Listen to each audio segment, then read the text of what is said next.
avec votre esprit. Évangile de Jésus-Christ selon saint Marc. Gloire à toi, Seigneur. En ce temps-là, Jésus gravit la montagne et il appela ceux qu'il voulait. Ils vinrent auprès de lui et l'on quitta une fois avec lui et pour les envoyer proclamer la bonne nouvelle avec le pouvoir d'expulser les démons. Donc il établit les 12. Pierre, c'est le nom qu'il donna à Simon, Jacques, fils de Zébédée, et Jean, le frère de Jacques.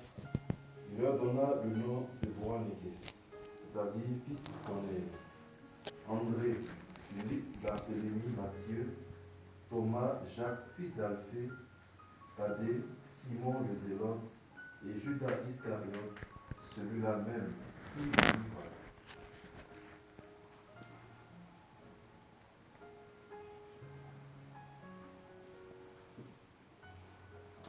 Acclamons la parole de Dieu.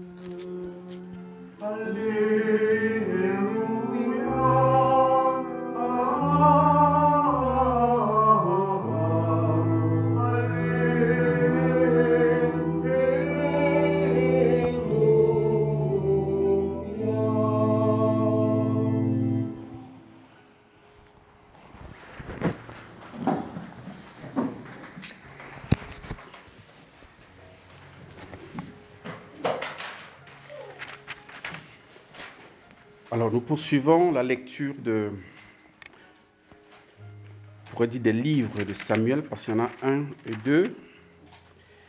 Et aujourd'hui, nous avons, comme hier, parce que hier déjà, Saül voulait en découdre avec David. Hier, c'était à cause des femmes. Les femmes qui ont chanté un refrain discriminatoire, si on peut dire. Voilà. Saül a tué des milliers, David a tué des dizaines de milliers. Alors ça amène les palabres. Et Samuel n'a pas digéré ça, il a voulu en finir avec l'innocent David. N'eût été l'intervention de son fils Jonathan, qui est l'ami, n'est-ce pas, de David. Et son papa finalement a renoncé à tuer David. Mais comme c'est quelqu'un d'assez flexible et qui tient tellement à sa réalité et à sa vie, qui veut, parce qu'il sent une menace. Je ne sais pas s'il est déjà au courant que David a été oint, parce que ça s'est fait en cachette en fait. Et donc a été oint comme roi à sa place. Bon, c'est vrai que Dieu, on peut dire que Dieu parfois peut être imprudent par rapport à notre vision humaine. Normalement, chez nous, il n'y a pas d'ancien chef. Dans nos villages en général, il n'y a pas d'ancien chef. C'est quand le chef meurt qu'on le met un autre. Mais choisir quelqu'un avant la mort de l'autre comme chef, ça c'est le problème. C'est assez rare. Mais Dieu l'a fait et il l'a fait de manière stratégique. On sait comment il n'a pas dévoilé à Saül que j'ai oint quelqu'un d'autre à ta place. Mais David était déjà oint. Il était, on peut dire, un roi, n'est-ce pas, coadjuteur. Il attendait que l'autre meure pour qu'il prenne le pouvoir, entre guillemets. Et donc, ici encore aujourd'hui, Saül cherche à en finir avec lui et il va mobiliser 3000 hommes pour aller en campagne contre David, pour le trouver et lui faire sa peau. Et comme Dieu sait faire les choses, il va rentrer dans un endroit pour se soulager et ce sera le lieu ce sera le bastion de David. Mais curieusement, David évite de le faire du mal. Et Saül va dire, mais toi, tu es juste et plus que moi, car tu m'as fait du bien et moi, je te fais du mal. Aujourd'hui, tu as montré toute ta bonté envers moi. Quand un homme surprend son ennemi, va-t-il le laisser partir tranquillement? Sur le plan humain, ça se comprend, cette question. Si ça ne tenait qu'à nous, c'est que nos ennemis n'existent plus. Ils sont au moins 6 mètres sous terre pour qu'on vive en paix. Ça, c'est l'instinct humain, ça, c'est l'instinct grégaire qui nous habite. Mais David, on pourrait dire un chrétien avant l'heure, se comporte comme un véritable messie de Dieu, un véritable envoyé de Dieu, comme un véritable ouin de Dieu. Comprenons que quand on est ouin, on reçoit le Saint-Esprit, on reçoit l'Esprit. Donc du coup, David vit dans la crainte de Dieu. Il a ce qu'on appelle le don de la piété, qui est très très fort chez lui, qui est très présent. Il a le respect du sacré. Saül est roi malgré tout. Malgré ses bêtises, il est oint par Dieu et je dois le respecter. Au-delà de son caractère funeste et tout ça, je dois tenir compte du fait que la main du Seigneur s'est posée sur lui. Et comme nous le savons, et la Bible nous l'apprend, les dons de Dieu sont sans repentance. Même si Dieu a rejeté Saül, ça n'empêche pas que Dieu l'a oint. Et ça ne s'enlève plus. Même s'il n'a plus l'autorité, même s'il n'a plus la faveur de Dieu, il reste le oint de Dieu. Et David est conscient de cela, il se préserve, il se réserve il se retient de faire le mal. Ses partisans disent, mais le bon Dieu t'a livré ton ennemi, mon gars. Sur un plateau en or. Il est sorti avec 3000 hommes pour finir avec toi. Le voilà devant toi. Il ne sait même pas que tu es là. Il suffit que tu donnes l'ordre, nous on finit avec lui tout de suite. Dans la grotte, ni vu ni connu. On peut me faire disparaître là. Et ses partisans ne sont même pas au courant. David nous dit non. Ne le faites pas. C'est le oint de Dieu. La générosité, la bonté du cœur de David. C'est vrai que David, c'est un cas aussi. Dans d'autres, on verra, n'est-ce pas dans sa vie. C'est vraiment un cas aussi. Mais c'est quelqu'un qui a une sensibilité spirituelle très, très profonde. Il a une crainte de Dieu qui vraiment aujourd'hui doit nous enseigner. Et nous devons apprendre à l'imiter. Parce que nous, aujourd'hui, on a tendance à nous venger, on a tendance à vouloir du mal à tous ceux qui nous font souffrir. Et lorsque le Seigneur donne l'occasion de pouvoir faire du mal, faire sentir à l'autre le mal qu'il nous a fait, alors là, on ne rate pas l'occasion. On ne réagit pas comme David. Je vous rappelle que David ne connaît pas le Christ. C'est même le patriarche du Christ. Mais nous avons connu le Christ, nous avons connu le Saint-Esprit. Nous sommes plus bénis que lui. Mais lui, il a une attitude qu'aujourd'hui, on a de la peine à trouver ça chez nous. Nous avons à nous convertir, frères et sœurs, dans le regard que nous avons à poser sur nos ennemis. Il dit, c'est Dieu qui jugera, qui sera juge entre toi et moi. C'est Dieu qui sera juge. À lui, la vengeance et la rétribution. Il ne m'appartient pas à moi, un être humain, de condamner quelqu'un.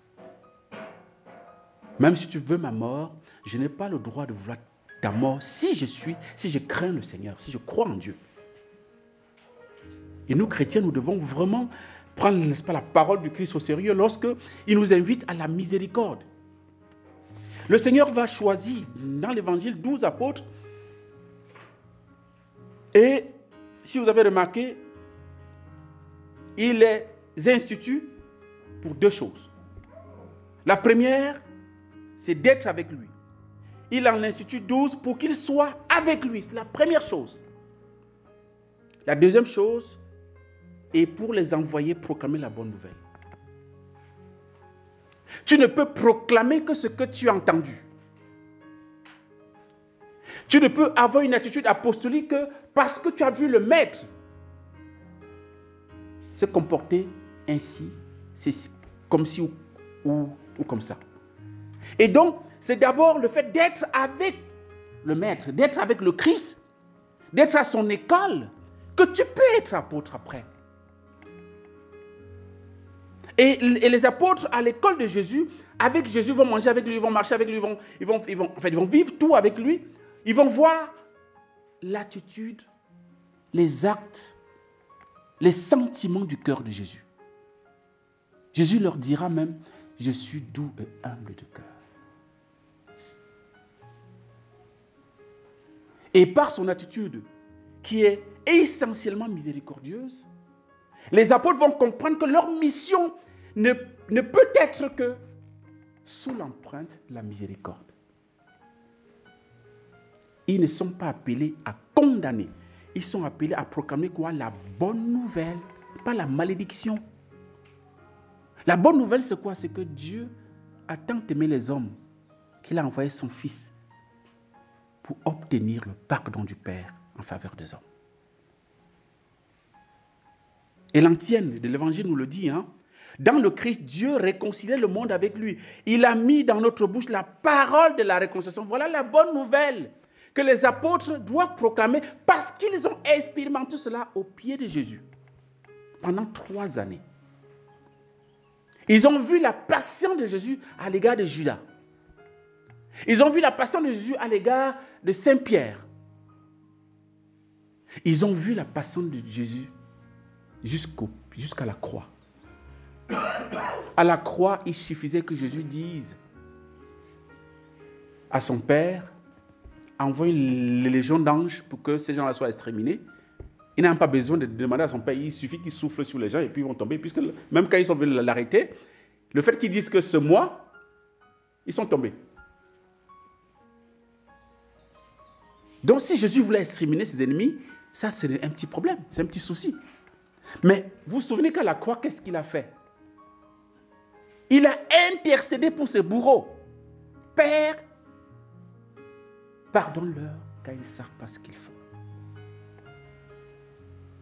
Voilà l'attitude de David, voilà l'attitude d'un apôtre et des apôtres que nous sommes. Nous sommes les apôtres des derniers temps.